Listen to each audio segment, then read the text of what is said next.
hundreds of thousands of dollars is on its way back to a museum after a massive art quest. This is a great story.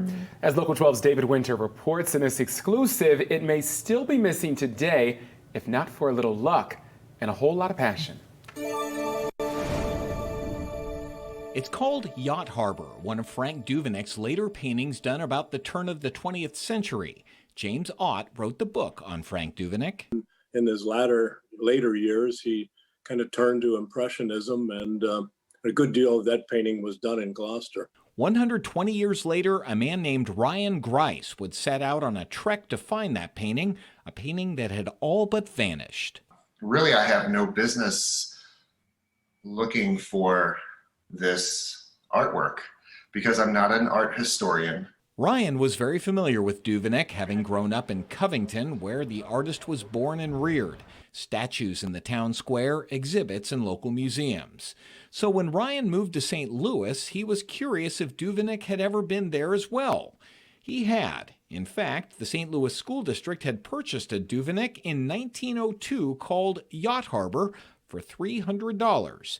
The St. Louis Dispatch ran a story on it. The district in 1904 loaned that painting to the World's Fair, which was in St. Louis that year. So that got me thinking, well, what happened to the artwork? So began Ryan Grice's trek to find Yacht Harbor.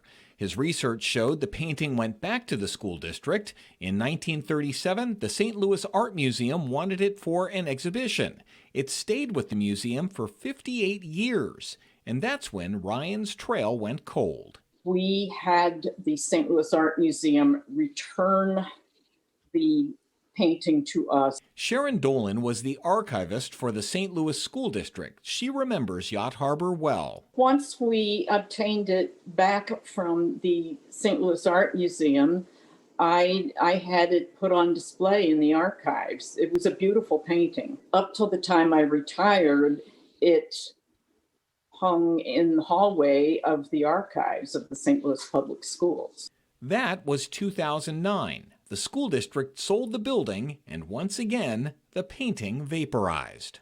And so I was really turning up some dead ends here. I was like, what happened to this painting? Finally, Ryan tracked down a Missouri History Museum employee. He found this picture from an interim storage building, and there it was. Yacht Harbor, propped against a wall gathering dust. Ryan contacted the current superintendent of schools, and this is the moment Ryan Grice would finally meet Yacht Harbor in person after his year-long journey. There were a lot of emotions, but mostly just excitement and relief. Relief that this mission, this adventure was kind of largely over and it was successful.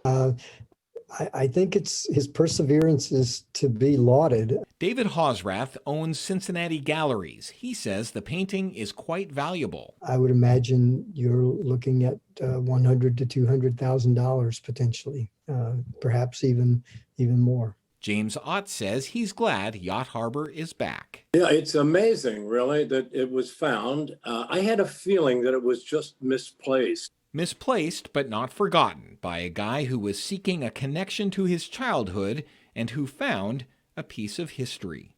Misplaced but not forgotten by a guy who was seeking a connection to his childhood and who found a historic piece of art. David Winter, Local 12 News.